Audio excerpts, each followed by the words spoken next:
Bienvenue dans un nouveau vidéo de la chaîne Intemporelle. Aujourd'hui, on va parler de pourquoi est-ce que les gens ont pas de style ou ne sont pas stylés.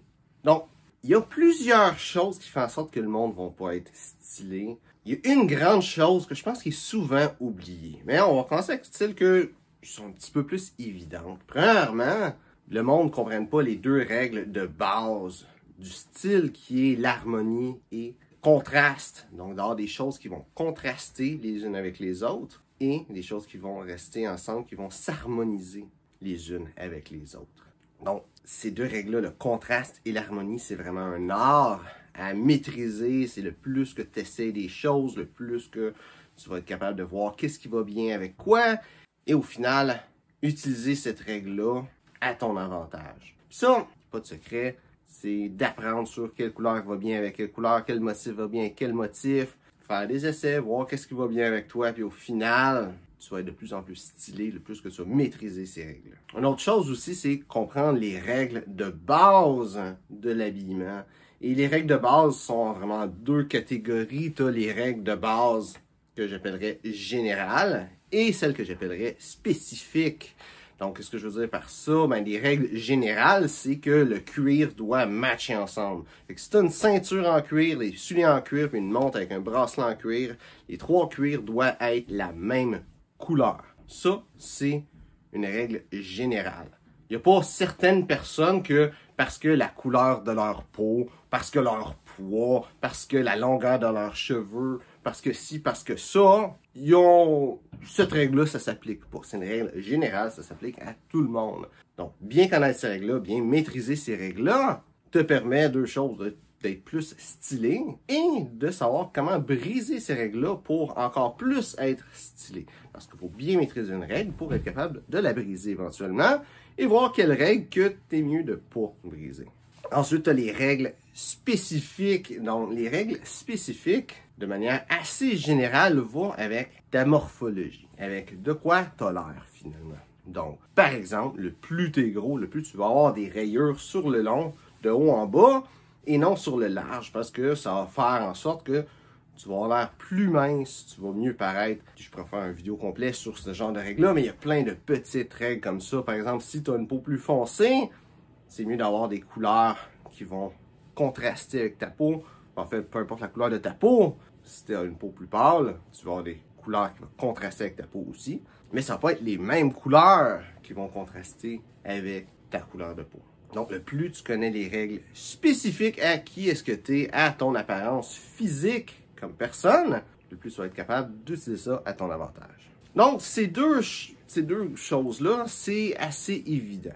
Dans le fond, tout ça, de ne pas bien utiliser les règles, c'est évident qu'il y a beaucoup de monde qui ne vont pas connaître ces règles-là, qui ne vont pas les utiliser à leur avantage. Et c'est une grosse partie pourquoi ils ne sont pas stylés. Pourtant, il y a du monde qui vont connaître une bonne partie de ces règles-là, les appliquer, quand même pas être stylés. Et je pense qu'il y a une autre chose qui n'est pas évidente, que beaucoup de monde font, qui fait en sorte qu'ils ne sont pas stylés. Puis ça, c'est la façon que le monde va consommer des vêtements, qui vont aller dans des magasins, voir des choses et les acheter. Souvent, le monde, quand ils vont magasiner, ils vont aller regarder ce qu'il y a. S'il y a quelque chose de le fun, ils vont voir ça, ils vont dire « Ah, c'est beau cette affaire-là! » Ils vont peut-être l'essayer, voir si ça les fait bien. Et au final, ben, ils vont l'acheter. Mais le problème là, avec ça, c'est que quand tu achètes quelque chose de beau, ça ne veut pas dire que ça va bien aller avec qu'est-ce que tu portes. Puis pour ça, il y a une question qu'il faut se poser qui va vraiment dramatiquement augmenter notre style. C'est quand tu achètes quelque chose, que tu te demandes avec quoi est-ce que ça va bien aller cette chose-là. Tu trouves une nouvelle chemise, tu te dis avec quoi dans mon garde-robe que cette chemise-là va bien aller. Parce que comme ça, tu sais que tu vas être capable de la porter avec d'autres choses. Tu sais que ça va bien aller avec d'autres choses. Puis ça va faire en sorte que tu vas pas acheter un paquet de vêtements qui fit avec rien d'autre, puis qu'au final, ben c'est juste cette chemise-là qui est propre, fait que tu es obligé de la porter avec des affaires que c'est pas si beau que ça, puis en faisant ça, ça va diminuer ton style. Des fois, juste pas te poser cette question-là, ça va faire en sorte que tu vas avoir deux choses que tu vas te dire que ouais, peut-être ça va bien, tu vas pas avoir pris le temps de te demander si ça va bien ensemble, tu vas les porter ensemble et ça va pas bien aller. Et un dernier point, pourquoi est-ce que le monde ne sont pas stylés? Ça aussi, c'est un point que le monde réalise un peu moins.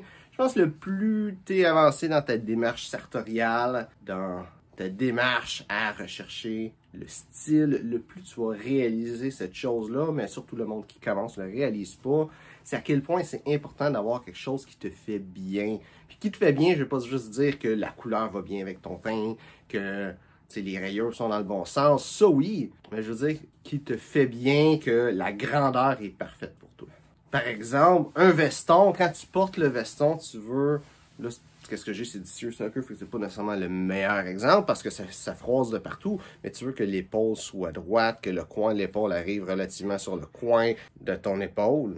Tu veux que les manches arrivent à une bonne grandeur, tu sais, peut-être à cette hauteur-là si tu veux pas voir de ta manche, à cette hauteur-là si tu veux voir un petit peu de ta manche de chemise. Là, j'ai un polo, fait qu'on verra pas ma manche de chemise. Tu sais, tu veux pas qu'il y ait de plis en arrière, tu veux que ça soit droit. Faut pas qu'il y ait en anglais, on appelle ça un collar gap. Tu veux que le col touche ta chemise, le col de ta chemise. Même chose quand tu as une chemise, tu veux que la chemise t'arrive à un bon endroit, à peu près à cette hauteur-là sur ton poignet, peut-être ici, entre ici et ici. Tu veux que la couture arrive sur le coin de ton épaule. C'est plein de petites choses comme ça. Tu veux que le fit soit bon. Ça fait vraiment une grosse différence. Il y a quelqu'un que j'aime bien qui est Antonio Centeno de Real Man Real Style qui dit que le fit is king. Le fit, c'est le roi. Qu'est-ce qui est le plus important?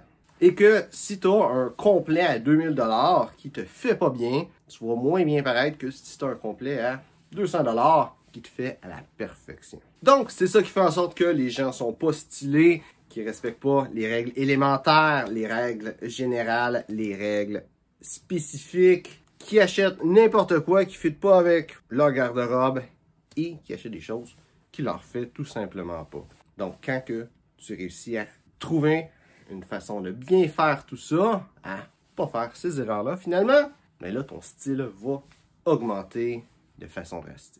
Donc, j'espère que tu as aimé la vidéo. Si c'est le cas, like et partage. Si tu as des questions sur le style classique masculin, mets ça dans les commentaires, ça me fait un plaisir d'y répondre. Donc, merci d'avoir regardé la vidéo et on se voit une prochaine fois.